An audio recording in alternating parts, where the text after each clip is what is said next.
This is the Cultural Fluency podcast with Angel Pretot, the French coach. That is me. And today in episode number 20, I am with Stone Gye, who is an autistic combat veteran and entrepreneur focused on the health industry for holistic client and patient outcomes. So welcome, Stone. You are signing in Hi, from thank you. Australia. Yes. It's a bit late here, but I'm really happy to be here. Thank you. Thank you for joining us. Can you introduce yourself a bit further for the people who are listening? Sure. That's always a challenge for me because I've done so many things, which brings into question what is identity and how do I want to show up in the Right. world? And I, without being weird, the best way for me to introduce myself is I, in this moment, am being an embodiment of love. And of course, there's a lot of history associated with that. Right.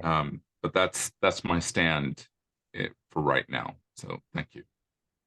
So, yes, thank you very much. Can you tell us a little bit more about what you do on a daily basis? Sure. Well, I have a, I guess the easiest way to understand it is it's a massage practice.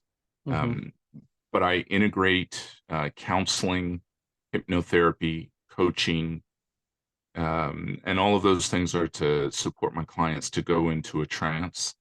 And then Lomi Lomi, which is a Polynesian bodywork modality, and I include reflexology and a few other modalities.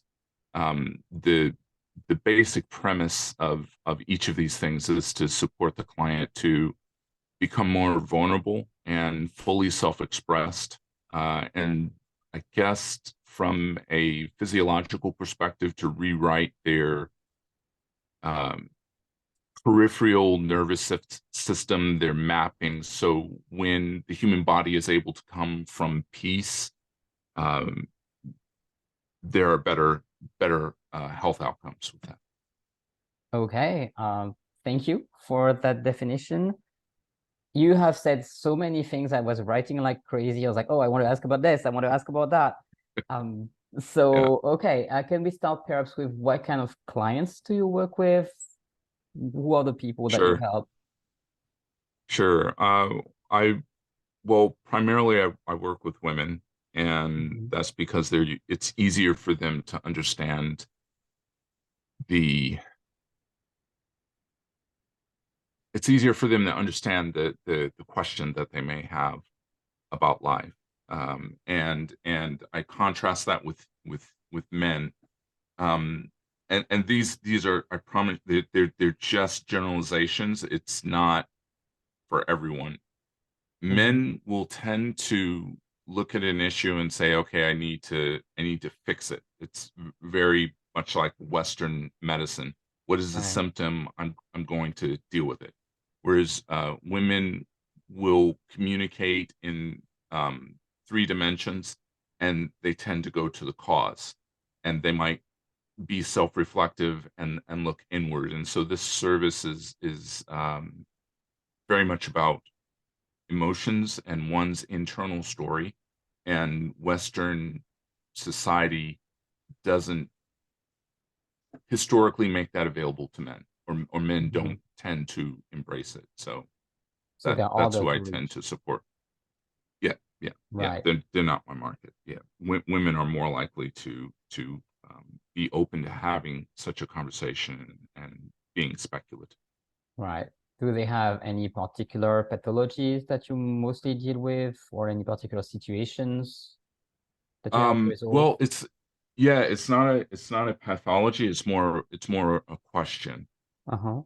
Uh, we as human beings, we tend to tell a story, and Right. that story gets played out over and over in our life. For instance, as a child, if there's a childhood incident, a child might say, well, because this incident happened, and that's the factual part, they'll give it a meaning.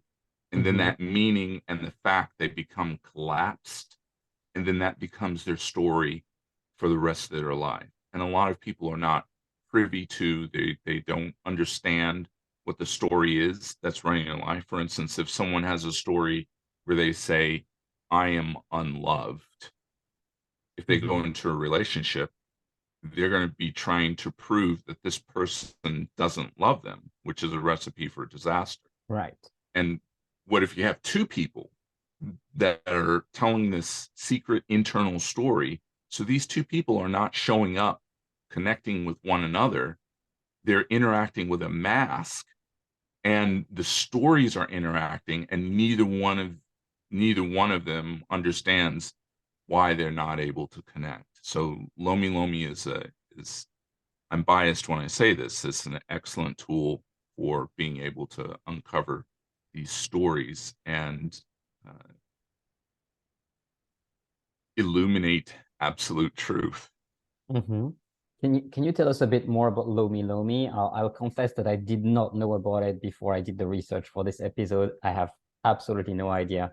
Sure. Other than what I read on It's Wikipedia in 5 minutes. yes, yes. It's as I mentioned before, it's a Hawaiian bodywork modality, and in antiquities it was used for to bring tribes together. If there's a conflict, let's share a Lomi Lomi. And there are other applications. There are medicinal applications.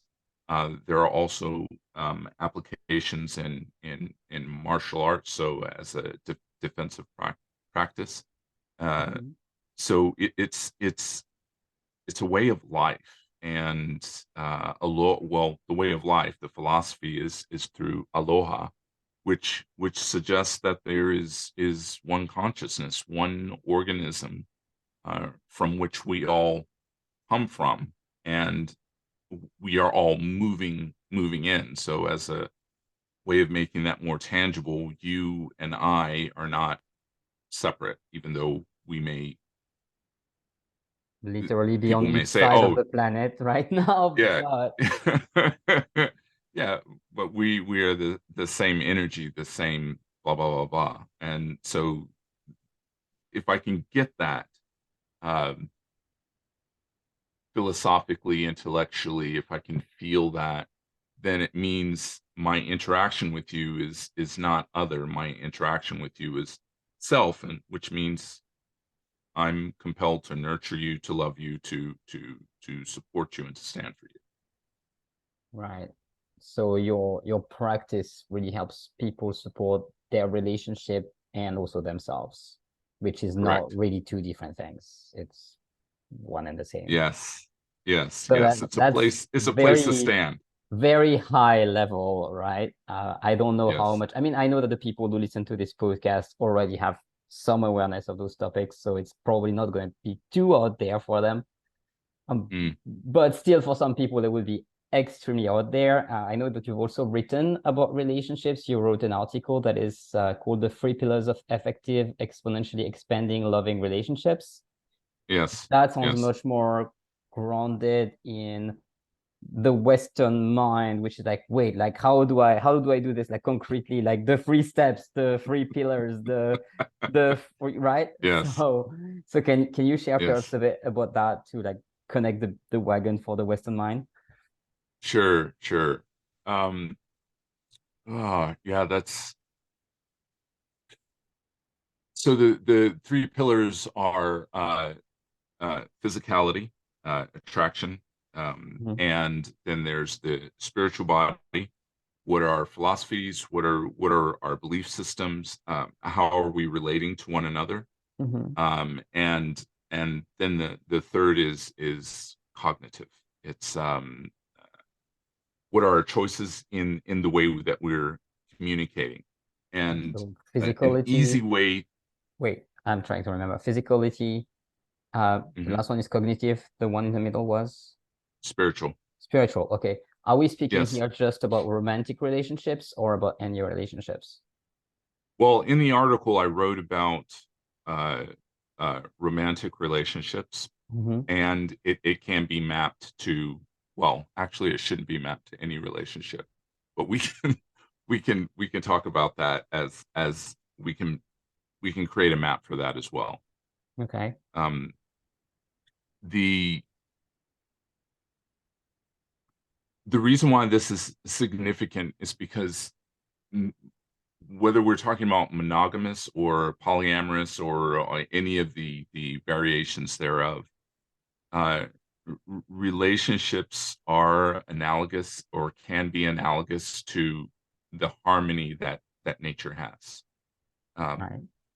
Nature thrives because of harmony, and it doesn't have morality attached to how it thrives.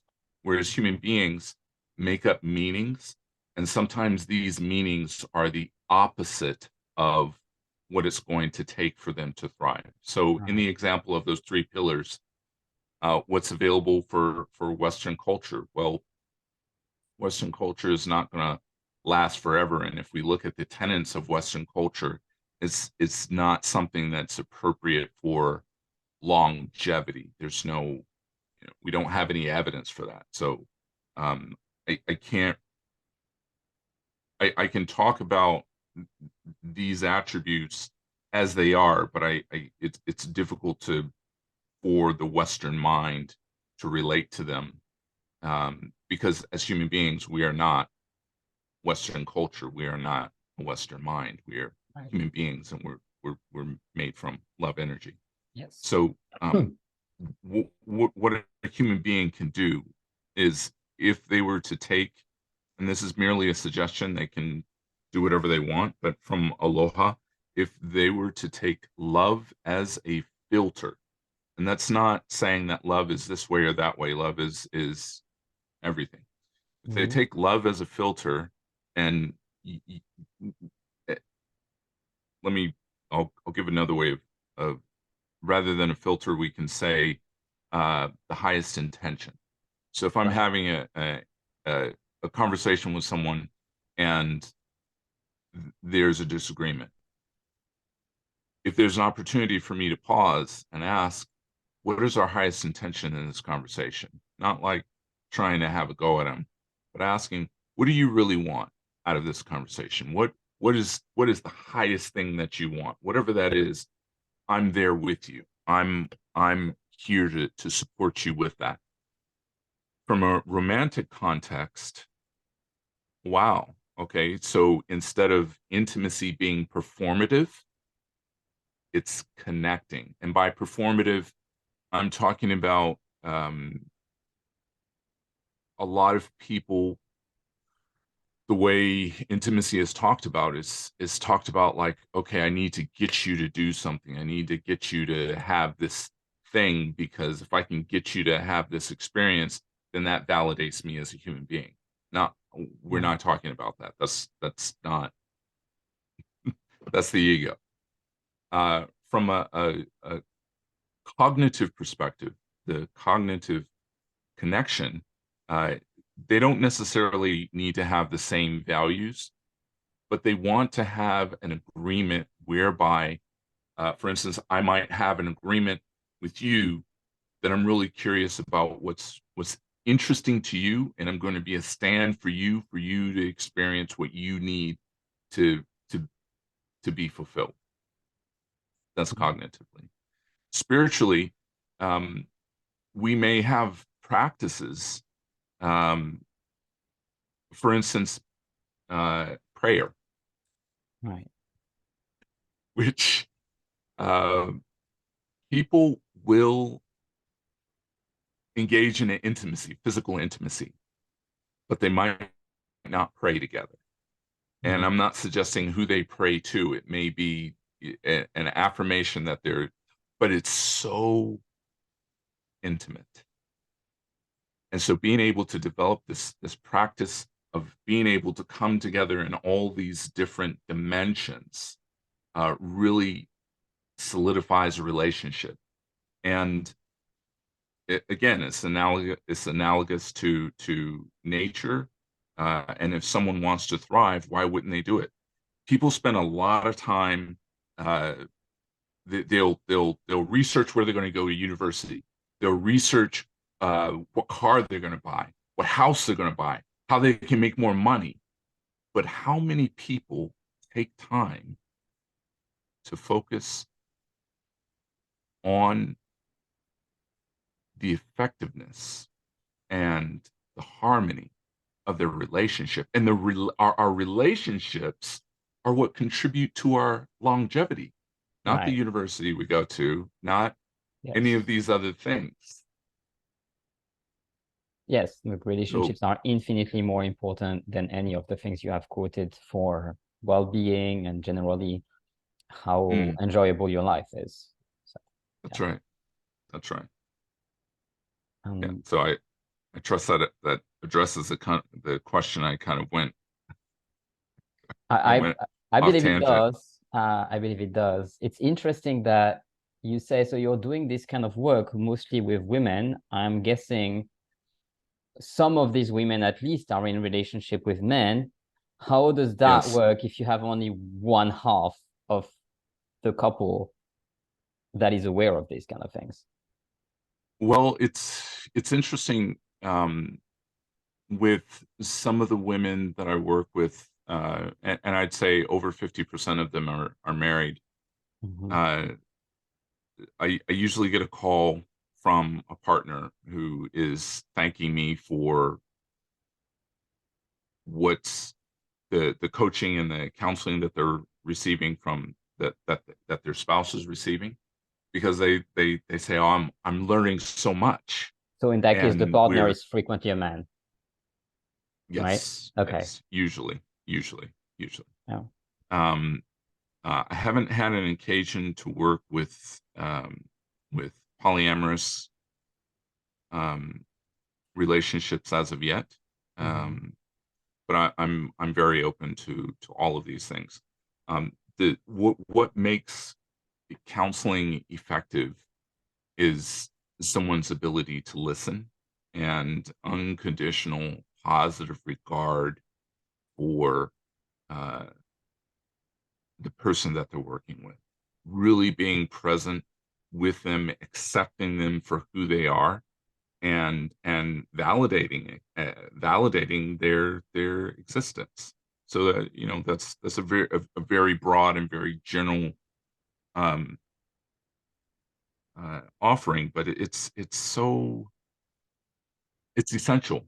And Right. when I've done research to find out what other kind of counselors and therapists are out there, a vast majority of them have a religious focus, Mhm. and sometimes religion will exclude uh, other lifestyles, Right. so marginalized lifestyles. So um, it yeah, I'm not a fan of that.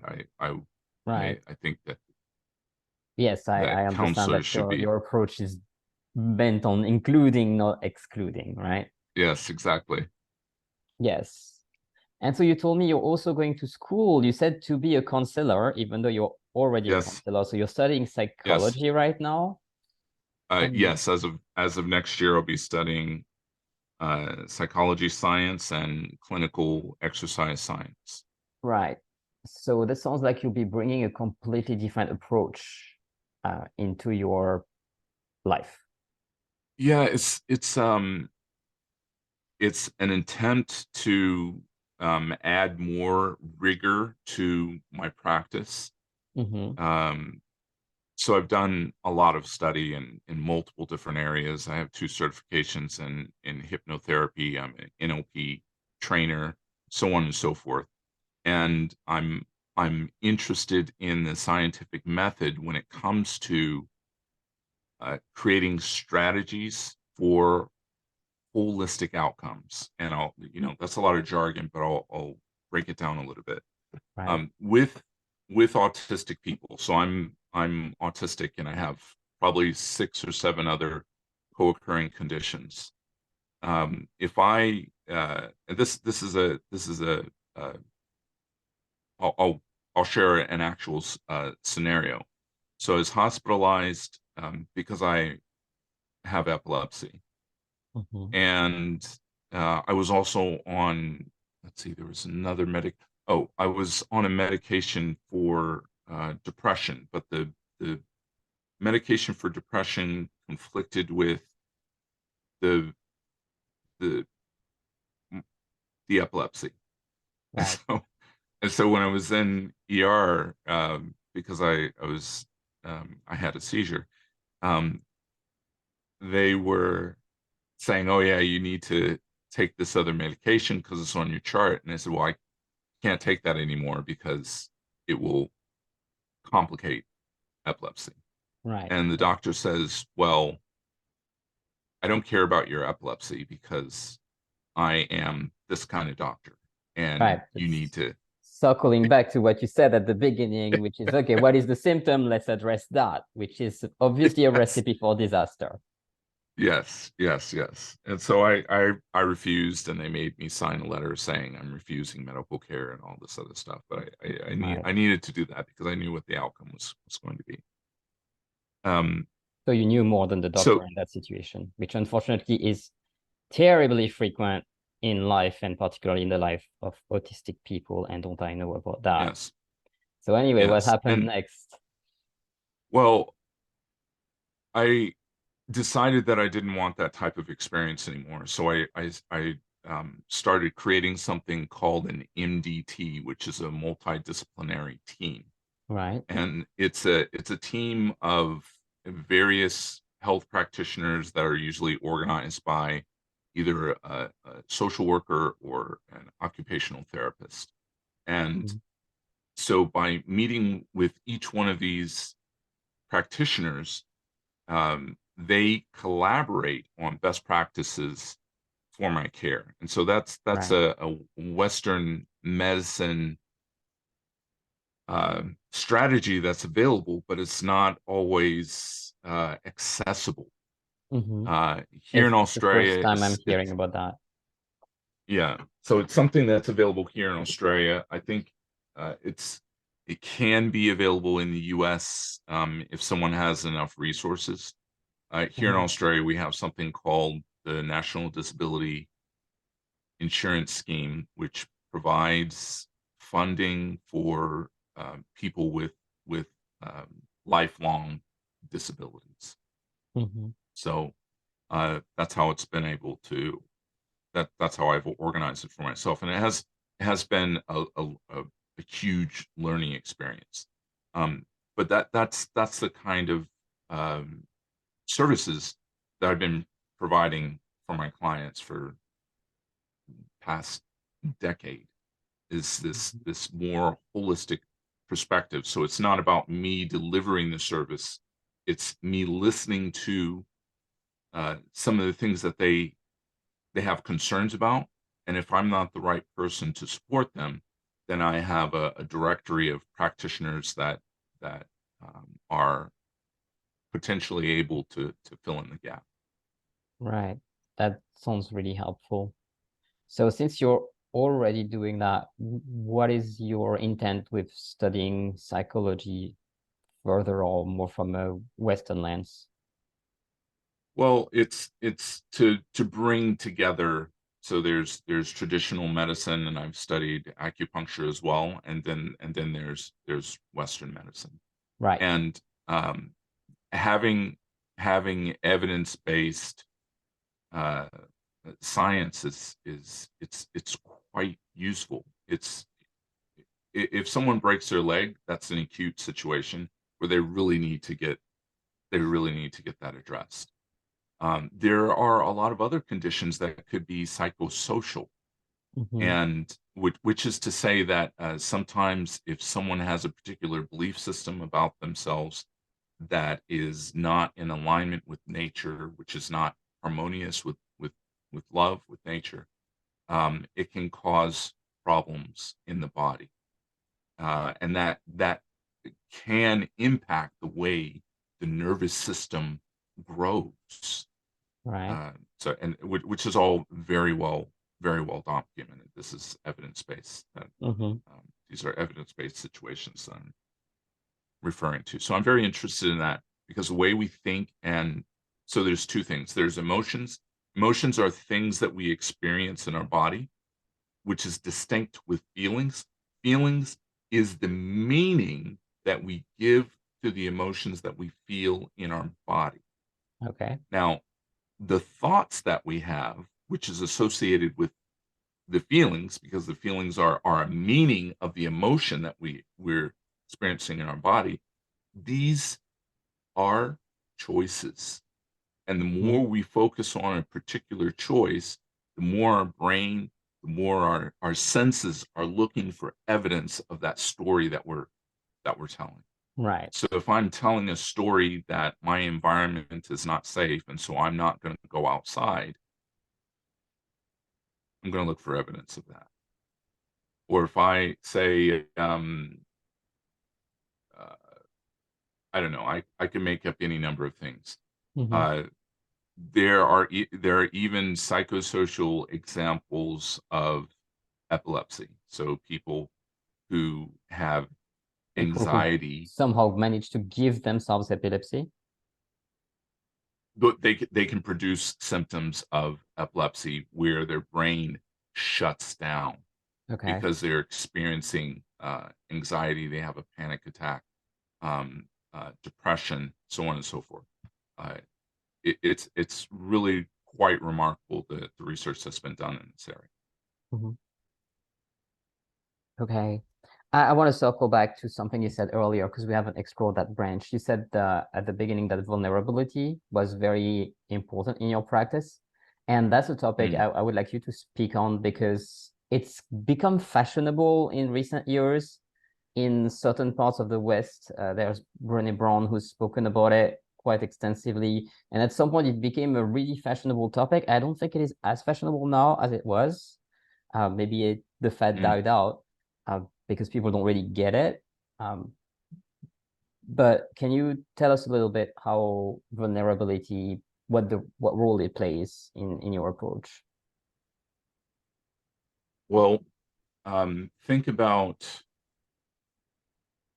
just from the perspective of an analogy, think about an experience that you may have had with another provider. Say you go to the store and you're trying to get a suit. Maybe you go Right. to one store and they say, just check that out on the rack, and they don't intend to. Contrast that by going to another store, and the person there is very attentive. They're asking, "Oh, okay, what is the occasion for the suit?" And they're really diving in because they want to be of service. Mm-hmm. And then maybe you didn't want to say anything, but you say, "Hey, you know what? Actually, I need this for a funeral. I don't really want to go because the person, blah blah blah blah, they didn't treat me well, but I have to go because I'm expected to go." Now the person, because they have been so interested in you, because they're trying to make a difference to your life, um, now they're connected, Mm-hmm. and now they're looking for opportunities to contribute to you more. Now, remember that other example we talked about where they just said, "Hey, there's some suits on the rack over there," and you're just left to your. Now, let's take that same or a similar analogy and look at what happens in a one-on-one relationship, however that goes. Maybe there's one to many, or however. Mm-hmm. Um, when you're with someone who doesn't disclose, who doesn't share their heart, who doesn't open themselves up, it's difficult. It's hurtful. Right. Imagine a baby. This is the final example. Imagine a baby, a newborn. They want closeness with their mother. They want the milk. They want that body heat, the Mm-hmm. smell that they remember their mother. Uh, Children who don't have that outcome usually have a higher than average ACE score. ACE is adverse childhood experience, Mm-hmm. and higher ACE scores are associated with higher Right. morbidity Right. rates. So uh, vulnerability is necessary. Mm-hmm. for longevity. It's Right. necessary for For connection. connection. Hmm. Exactly. And we as human beings, without connection, well, what are we? How Right. are we able to formulate our identity? Our transformation and our expansion as human beings is directly proportional to the connection that we have with those that are around us, those in our community. And Right. that connection has an ingredient of vulnerability. Right. I think I understand. The example that you gave with the shops is kind of wild for me because I'm living in Europe and we don't have people who care to provide customer service. It's an Mm, extremely rare experience. I think you'd have to go to a very special shop to experience anything remotely like that. But I think I get it. mm, I think you made yep, that very clear. So thank you very much. We're coming to the end of this podcast. sure. Where can people find you? They can find me through my site, which is lomi lomi goldcoast.com, and it has all of my socials there. That's Perfect. that's the most effective way All to right. do that. So we'll put that in the show notes.